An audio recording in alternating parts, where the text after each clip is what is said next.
নমস্কার, শুভ্রার Bengali story telling চ্যানেলে আজকের গল্প বিভূতিভূষণ বন্দ্যোপাধ্যায়ের লেখা। গল্পের নাম বড় বাঘদিনী। ওর নাম বড়, এর মানে বলতে পারবো না, সবাই ডাকে বড় বাঘদিনী বলে। একটু মোটাসোটা, কুচকুচে কালো, আটসাটো গড়নের, বয়স 40 থেকে এই 50-এর মধ্যে। এ পাড়াতেই বামুন বাড়ি বড় কাজ করত, বাইরের কাজ, কারণ বাঘদিনীর হাতের জলে তো কোনো কাজ হবে না। গোয়ালে গোবর করা অর্থাৎ গোয়াল পরিষ্কার করাই ছিল তার প্রধান কাজ। বিচুলি কেটে গরুকে যাবও দিত, উঠোন ঝাড় দিত। একদিন শুনলাম বড় মুখুজ্জে বাড়ির কাজ ছেড়ে দিয়েছে। মুখুজ্জে মশাই নিজেই এসে আমার কাছে নালিশ করলেন, বললেন, তুমি তো পল্লী মঙ্গলের সেক্রেটারি, এর একটা বিহিত করো। কি ব্যাপার হয়েছে কাকা? সেই বুড়ো বেটি আজ কোথাও কিছু না কাজে এলো না আমার বাড়িতে।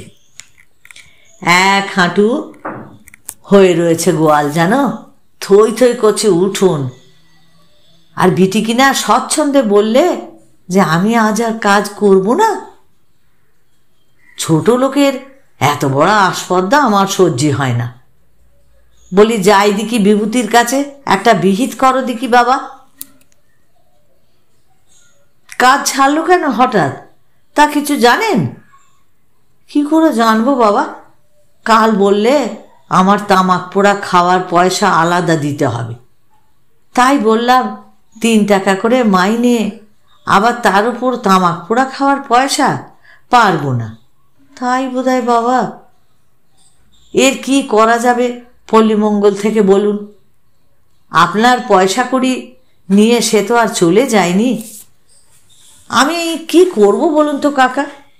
আমার দ্বারা এ কিছু হবে না। তা হবে কেন? তা কি আর হবে? ছাই ভস্য কি সব মাথা মুন্ডু তুমি খালি লিখছো আর শিখছো। গায়ের কোনো উপকার কি তোমার দিয়ে হবে বাবা? তা হবে না, সে আমি বুঝতেই পেরেছি অনেক দিন আগে। মুখুজ্জে কাকা অপ্রসন্ন মুখে চলে গেলেন। কি করব, আমি নাচার। পল্লীমঙ্গল সমিতির সেক্রেটারি তো আর নবাব নাজিম খানজা খা নয় যে যাকে তাকে ধরে নিয়ে এসে যে কোনো অপরাধে গদ্দার নেব। আমি আর কি করতে পারি ওই বড় বাঘদিনীর? হঠাৎ বড়োর সঙ্গে একদিন গোপালনগরের পথে দেখা। একটা ভাঙা চুপড়ি কাঁখে সে বাজারে যাচ্ছে, পরনে একটা শতচ্ছিন্ন মলিন বস্ত্র। বললাম, কি বড়, ভালো আছো? বড় থমকে রাস্তার একপাশে সরে গিয়ে দাঁড়ালো জড়সড় হয়ে। আমায় পথ দেবার জন্যই বোধহয়, যদিও তার কোনো প্রয়োজন ছিল না। পথ দুজনের পক্ষে যথেষ্টই চওড়া। বললে, বাবু আমাকে কাঠ দেবেন একখানা? কাঠ? কি কাঠ বাবু? ওই সেই রেশম কাঠ। বুঝলাম। তা তোমার নেই? না বাবু, কে এনে দেবে? মোদের কথা কি কেউ শোনে? কাপড় নেই, এই দেখুন আমার কাপড়খানা। বড় আঁচলের অংশটুকু আমার সামনে মেলে ধরল। বললাম, থাক থাক, ও দেখতে হবে না, আমি দেখেই বুঝতে পারছি।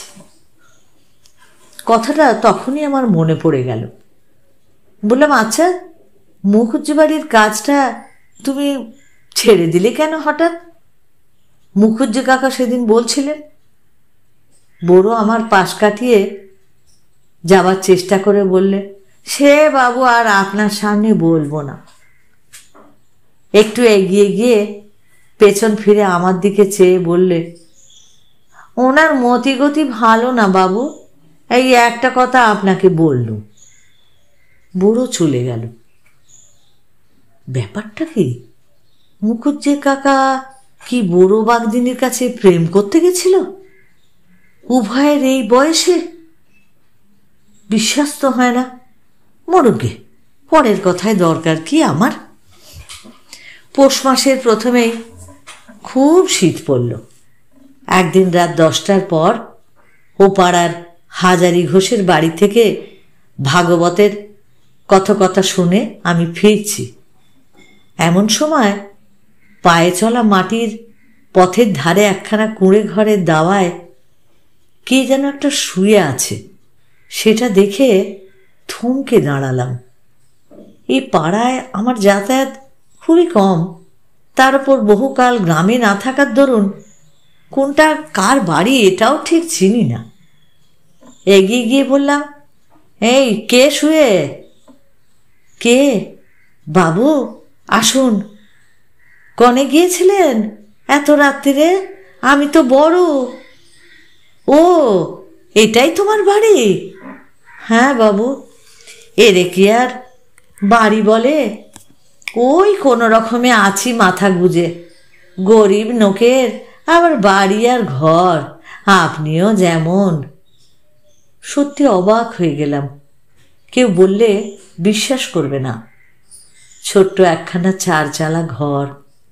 ঘরের পেছন দিকে দেওয়াল নেই, কঞ্চির বেড়া আর ছাঁচ এসব কিছুই নেই, একেবারে ফাঁকা।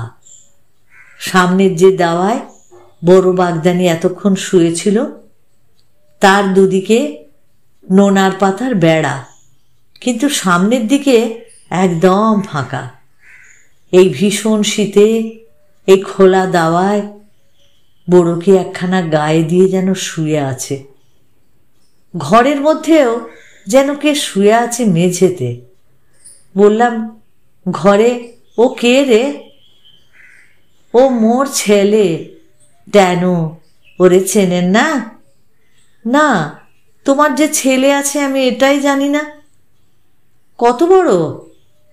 তা বাবু 70-এর মুখে ছাই দিয়ে একটু বড় সড়ো হয়েছে। কত তা কি মোরা জানি? এই পাড়ার রাখাল, সবারই ও গরু চড়ায়। বেশ বেশ। এইবার আমার নজর পড়ল বড় যেখানা গায়ে দিয়েছিল সেই কাপড়খানার দিকে। থলের চট বলেই মনে হওয়াতে জিজ্ঞাসা করলাম, তুমি গায়ে ওটা কি দিয়েছ? এখানা বাবু কম্বল। এ কিরম কম্বল? আর বছর বনগাঁ থেকে এনে ডাক্তারবাবু বিলি করলেন। এর মধ্যে তুলো পোড়া। 5খানা মোদের গায়ে বিলি হয়। গভর্নমেন্ট থেকে নাকি বিলি হয়েছে।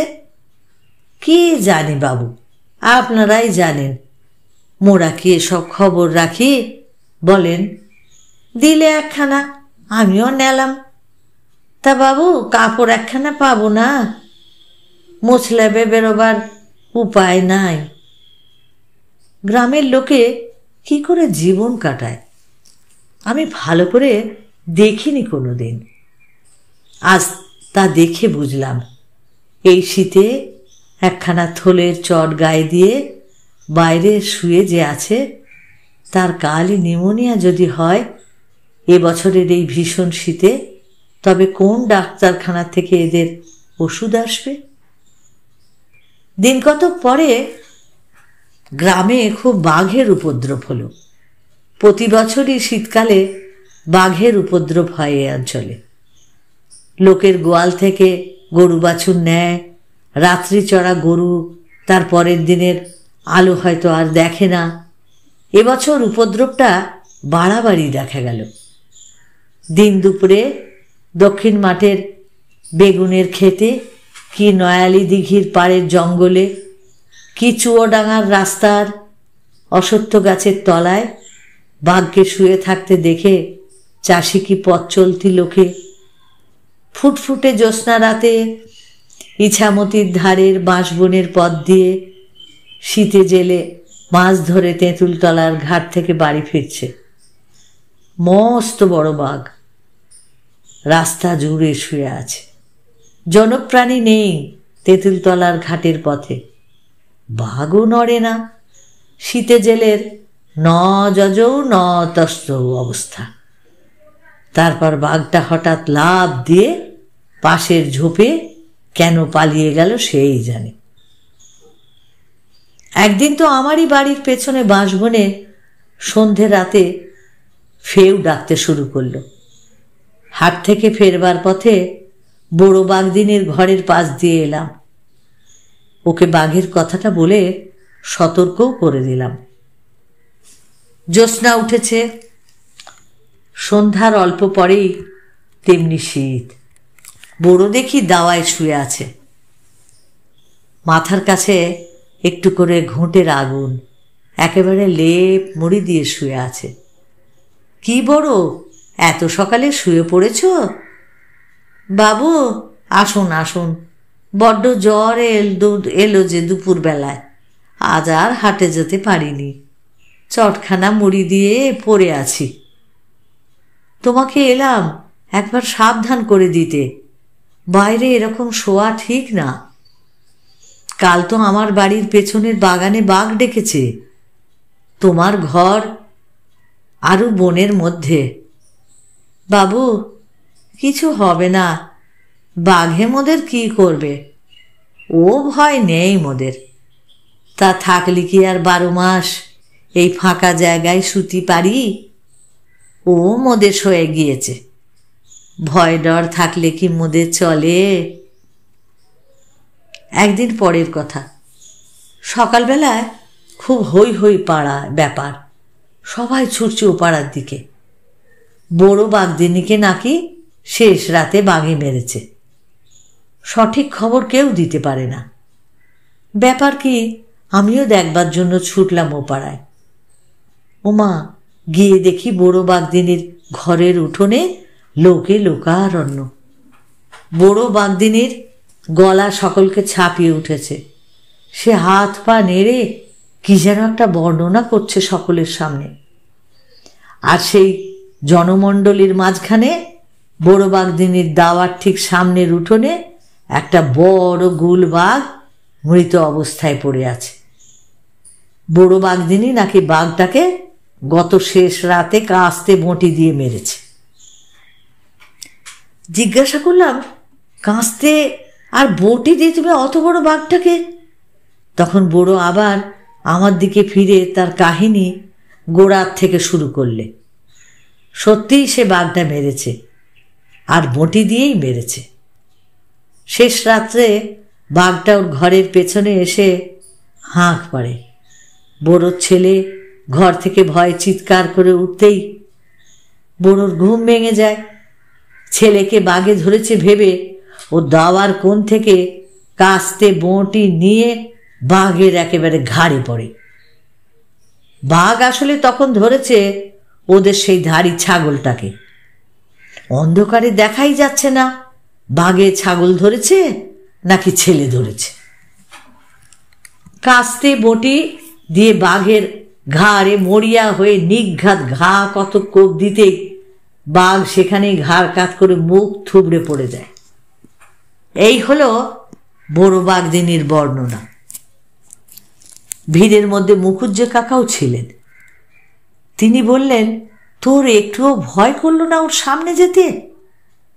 বড় বলল, মোর কি তখন জ্ঞান ছিল দা ঠাকুর? মোর আজ 2 দিন জ্বর। ওই উনি আমার দিকে আঙুল দেখিয়ে বলল, পরশু দেখে গিয়েছিলেন, বাঘ হ্যাঁকড় হ্যাঁকড় করে উঠল, তাও শুনলাম জ্বরের ঘোরে। মোর ছেলে চিৎকার করে উঠল, তাও শুনলাম। জ্বরের ঘোরে ভাবলাম মোর ছেলেটাকে বাঘে ধরেছে। তখনই কাস্তে বঁটি কোণ থেকে তুলে নিয়ে ছুটে গিয়ে ঝাঁপিয়ে পড়েছি। মোর তখন জ্ঞান গম্যি নেই, ছেলেকে বাঘে খাবে আর মুই দেখব? মোর পেরান যায় যাক, বাঘ আসলে মোর ওই ধাড়ি ছাগলটাকে ধরেছে। তখন মুই কি আর অন্ধকারে চোখে দেখতে পাচ্ছি কিছু? মুই ভাবলাম মোর খোকারে ধরেছে। ক্রমে ভিড় আরো বাড়তে লাগলো। দেখে আসবার উপক্রম করছি এমন সময় বড় বলল, বাবু একটা কোয়াতা। মোর কাপড় একেবারে ফালা ফালা হয়ে গিয়েছে এই বাঘের সঙ্গে হুড়যুদ্ধ করতে। এরপর আছি ওই কুলু বাড়ির মনোদিদির থানখানা। সকালে এনেছে মোর ছেলে গিয়ে ওর কাছ থেকে। মোর সে কাপড় তো নক্ত মাখা নোনাতলায় পড়ে রয়েছে, ওই দেখেন, ও আর পরা যাবে না। তা বাবু, ওই রেশম কাঠখানা মোরে দিয়ে একখানা কাপড়ের ব্যবস্থা করে দেন না আপনি। এ পরের কাপড়, ওরা আজই চেয়ে নিয়ে যাবে। এখন মুচলাবে বেরোতে পারবো না বস্তার বিনে। মুখুজ্জে কাকা আমার দিকে চেয়ে অনুনয়ের সুরে বললেন, দাও বাবাজি, ওর রেশন কার্ডখানা একটা দেয়ার ব্যবস্থা করো, আর যাতে একখানা কাপড় ওকে আজই দিতে পারো। ওর মোটেই কাপড় নেই। যাতে হয় বাবাজি, তুমি মনে করলেই হবে। মুখুজ্জে কাকা আমার হাত দুটো ধরেন আর কি। তাই এই মর্মস্পর্শী গল্পটা যদি তোমাদের ভালো লাগে তাহলে তোমরা অবশ্যই লাইক করো, প্রিয়জনকে শেয়ার করো, আর অবশ্যই অবশ্যই সাবস্ক্রাইব করে একটু আমার পাশে থেকো বন্ধুরা। প্লিজ প্লিজ সকলে ভালো থেকো, অপেক্ষায় থেকো আমার পরবর্তী গল্পের জন্য।